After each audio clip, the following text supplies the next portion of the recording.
Hey, this is John Fernay, the co-host of the Maryland Crabs, and I am here today with a Maryland Crabcake for your listening pleasure. What's a crab cake? It's not quite a full episode, it's just a little snippet. Stay tuned and check it out. And make sure you check us out on themarylandcrabs.com. You can follow us on Twitter at MD Crabs Podcast, or find us on Facebook at the Maryland Crabs Podcast. And don't forget, subscribe, rate us, iTunes. Go there now.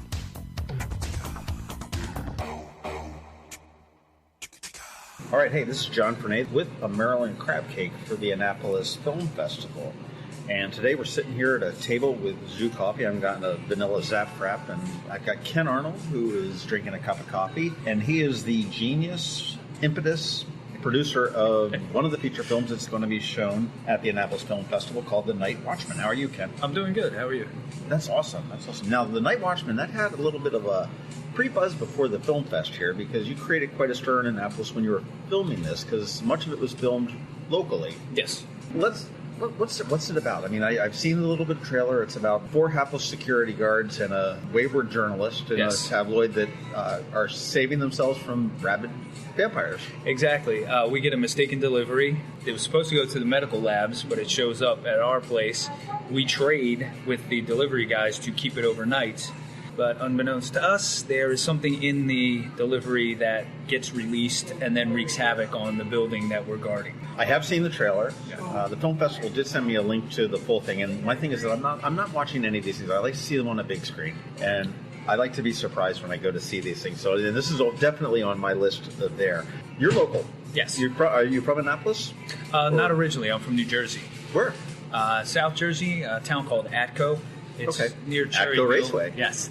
I grew up a mile from the Atco Raceway. Okay, Absolutely. Great. Yeah, no, I spent all my summers down at the Jersey Shore, so I know it real well. But you are local here, and you filmed this at the old Capitol building? Yes, we did. And were they still? They weren't still in. I know they weren't still in there, but I mean, some of their stuff was still there. Was it? Yeah, they had actually just moved out not long before we got there, and all the stuff was still there, which was great for us. Then we didn't have to go out and decorate the place. Yeah. Okay. So you had all of their stuff. Yes. Where else did you film locally? We didn't. That was it. Okay. We shot 95% of the film in the building. Oh wow. Okay.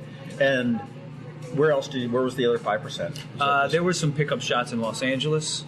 Okay. That they added in post, but that was because, and it was only 2 shots, maybe. They were like 15 seconds each, so it wasn't very long. And you're local. You star in this as well. Yes, I do. And I see that you've got Rain Pryor. Rain Pryor, yes, Richard Pryor's daughter. Right. And what does she play? Is she? She plays one of the office workers who gets turned into one of the blood-sucking vampires that chase us around the building.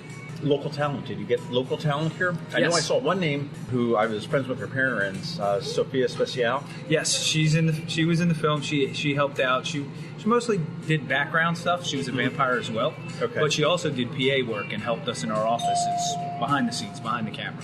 Okay. So. Did you cast her all locally? Or no, not all locally.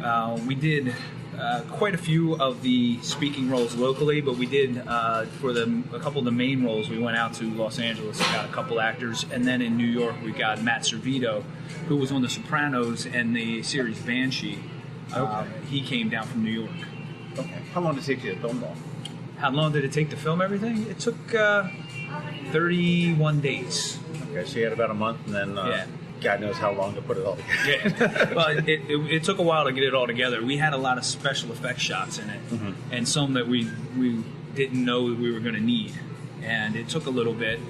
We had a post house out in California, in LA, doing the special effects, but they were working on bigger movies like Avengers and things like that, so we were kind of their weekend at night late. The younger crew were working on our stuff, so it took a little while. Where did you get into film? Have you been in filmmaking for a long time, or? I started acting about 20 years ago. I took my first acting class at Maryland Hall for the Creative Arts here with Shari Bellario. Okay, this is awesome because this is bringing this whole thing full circle here. Yes. So I took an acting class 20 years ago at Maryland Hall, loved it, And then from there, I got into more acting, and then I started to meet filmmakers, and I decided that I wanted to become a filmmaker, and I got into it in the early 2000s. We started a production company in town, and then from there we just started making shorts, and we did commercials, we did corporate videos, and then it grew from there. What's the name of the production company? It was Esteros Filmworks. We were downtown. We had an office off of Franklin Street. Okay. Since we have closed that down because a couple of the people who ran it got hired to do things elsewhere. So right. So they left. First feature film?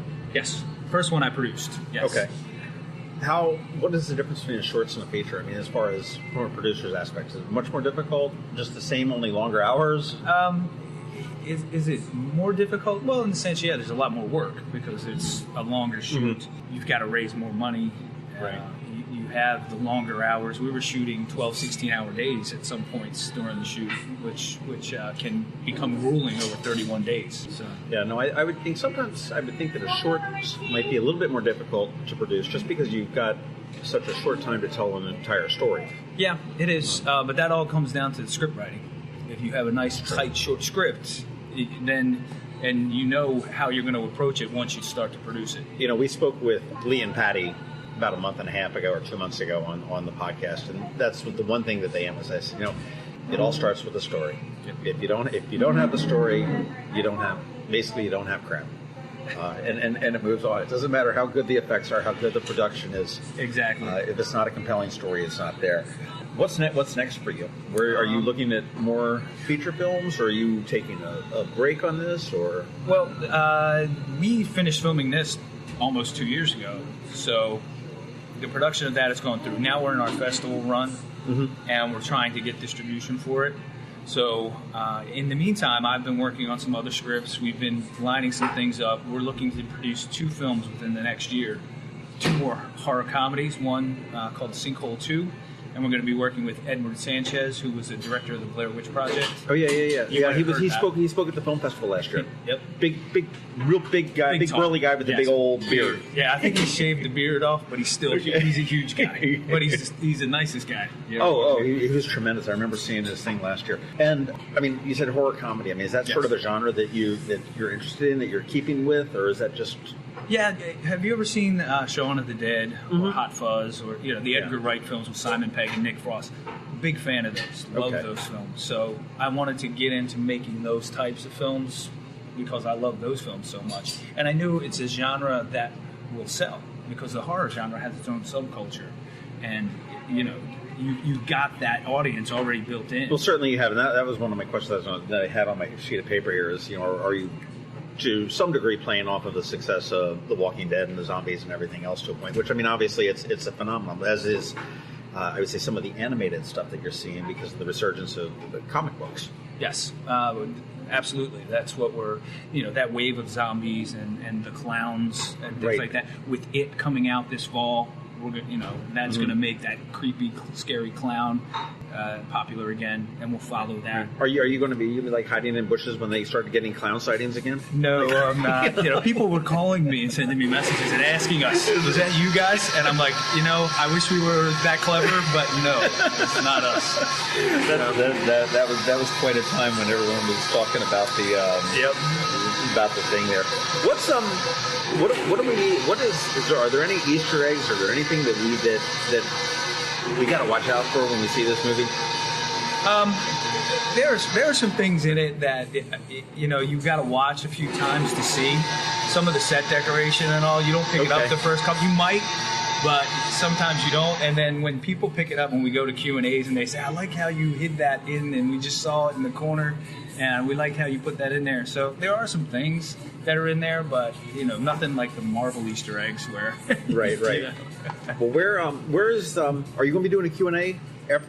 Yes. I mean, right after the film. Yes. And then are you going to be on a panel or anything like this? I'm not that weekend. We are actually involved in some other events, and I have to travel to go to those events. Although Cheryl Starlakis, who lives here, she's one of the producers. Mm-hmm. She may be involved in those. Okay.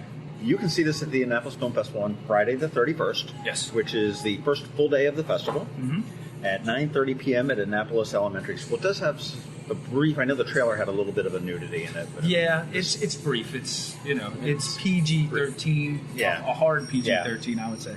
Right. So you're gonna freak out an 8th grade boy that's gonna be, oh my gosh, But he'll like it for 10 seconds. For 10 seconds and be over with it. And if you want to find out a little bit more about this, you've got a website at TNW. Yep.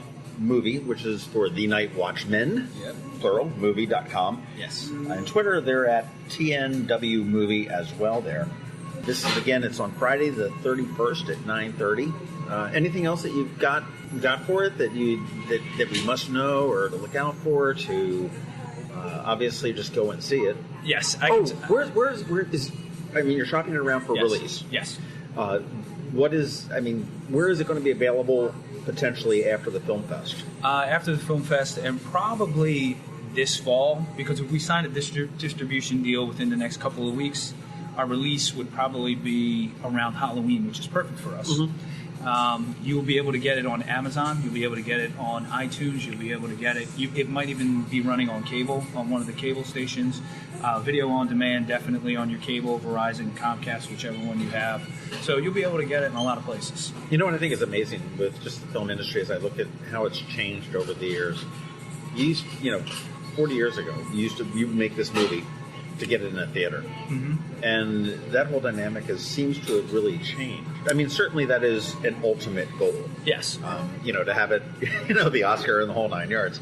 There are so many different avenues of distribution, which is really neat. I mean, it's bringing a lot of unheard of films. It's the stuff that you see in the theaters are cherry picked, La La Land and everything else. I mean, they're cherry picked for their Oscar ability, if that's a word, and you really do miss out on an awful lot of talent. I know the Annapolis Film Festival is something really cool for the last 4 years that I've seen, and I mean, I still am not a film buff per se, but gosh, I learned so much every year I go to see it. I mean, you talk to the producers and talk to the panels that go on and the Q&As afterwards. It's just really phenomenal. So we can look for The Night Watchmen. Is this a world premiere, or has this been? It's already screened in a couple other festivals. Okay. We were very fortunate. We screened in Atlanta. We screened in Germany. Okay. We screened at CineQuest last week on the West Coast. So we've been in a couple others, but this is the Mid-Atlantic. Okay. So we're going to say mostly up for these because this is one of your few chances to see The Night Watchmen. Produced here locally in Annapolis, created by Ken Arnold, and who is the producer who's here with us. It will show on Friday, March 31st at 9:30 at Annapolis Elementary School. You can get tickets to the Annapolis Film Festival at AnnapolisFilmFestival.com. You can find out more about The Night Watchmen at TNWMovie.com, or follow them on Twitter at TNWMovie as well. The Annapolis Film Festival opens on Thursday, March 30th and runs through Sunday, April 2nd in Annapolis, Maryland. Tickets and passes are available at AnnapolisFilmFestival.com. This is John Fernake, the Maryland Crabcake, for the Annapolis Film Festival. Talk movie to me, and let's go eat some dead people. All right.